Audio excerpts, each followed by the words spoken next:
আপনার মুখে কি কালো কালো দাগ? হ্যাঁ, সে দাগ তুলে ফেলার জন্য আজকে কি নিয়ে এসেছি জানেন? আমার রসুলের হাদিস শরীফ। কারণ আমার রসুল বলে যে আমার একটি হাদিস শুনলো অন্য মুসলমানের কাছে পৌঁছে দিল, অবশ্যই তার মুখ নূরে। আপনার মুখে কি কালো কালো দাগ? হ্যাঁ, সে দাগ তুলে ফেলার জন্য আজকে কি নিয়ে এসেছি জানেন? আমার রসুলের হাদিস শরীফ।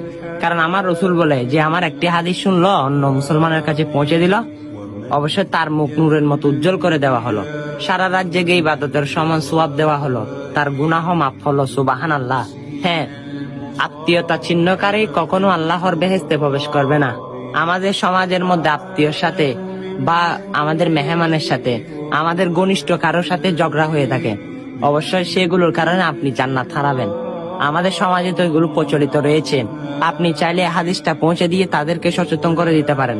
আমার রসুলের হাদিস হতে 100-তে 100, কিন্তু আমার রসুলের হাদিস যে মানবে সে জান্নাতে প্রবেশ করবে, যে মানবে না সে অবশ্যই জাহান্নামে নিকৃষ্ট স্থানে পৌঁছাবে। আপনি শুনেছেন আত্মীয়তা ছিন্নকারী আল্লাহর বেহেশতে প্রবেশ করবে না। এই হাদিসটা অন্য মুসলমানের কাছে পৌঁছে দিয়ে তাদেরকে সতর্ক করে দেন। আমিন।